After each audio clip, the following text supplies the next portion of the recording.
Welcome, ladies and gentlemen. I'm Dan Daniels for Pierce News, your source for the most up-to-date election news. Our first story of the day comes from Pierce Hall itself.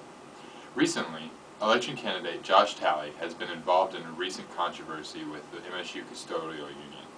Talley posted flyers promising voters that if he was elected, he would provide clean bathrooms throughout Pierce Hall.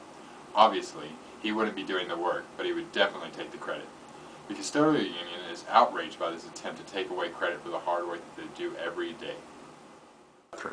I think if he's going to promise y'all clean bathrooms, then he needs to come work with me so he can clean them while everybody's gone in the evening. Talley since then has posted flyers campaigning pro-custodian messages, such as hug a janitor in an attempt to salvage his relationship with the union on campus, but they aren't buying it. Well, with his campaign, I think if he's going to make y'all promises, he needs to keep them. The Talley administration was contacted for an interview, but denied any comments to the matter. In other news, recent polls show candidates Edward Grisham is leading an election among conservative candidates. With 48% of the conservative vote, he is leading Drew Hill, Mark Campbell, and Chris Portillo, with Hill getting 16%, Campbell getting a 17%, and Portillo earning 19% of the vote. Brighton Changa is also running, but due to the lack of facial hair, he is considered to be a long shot for winning the election.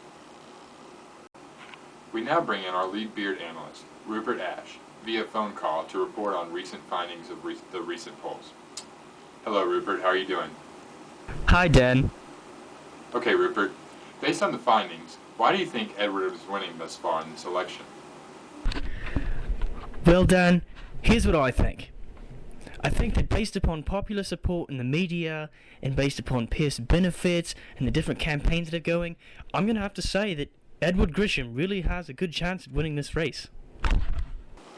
Why is that? Why do people want him to win?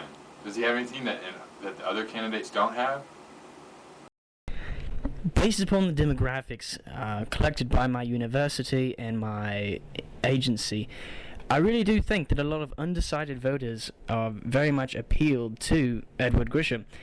Rule number one being that he doesn't have a huge beard, but also he doesn't have no beard. He's kind of in between, and it's a very moderate approach. I think that's something that a lot of Pierce residents are looking for. So, based upon those facts, I really do think that he has the best chance at winning this election. Do you think that this will be a clean race, or will it get a little bit violent? More than anything, I think this race is going to be marked by a lot of political scandal on both sides, the Liberals and the Conservatives. But I think that Mr. Grisham has a whole lot more to offer as a moderate candidate, in between a bold face and in between a large, excessive beard. And I think as this race goes on, we'll be surprised by how many scandals do come out.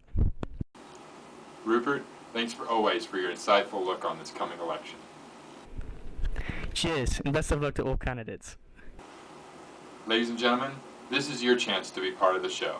Pierce News wants to know which candidate you think has the best campaign and why. Now is the chance for your voice to be heard. Just post your answer to the Pierce No Shave election page on Facebook or on Twitter using hashtag Pierce No Shave, and some of our favorite responses will be posted on next week's show. Don't forget to attend this week's election luncheon this Thursday at 5:30 p.m. in the first floor lounge. Donations will be accepted and all proceeds will go to testicular cancer research. Until then, I'm Dan Daniels, reporting for Pierce Studios. Goodbye, everyone.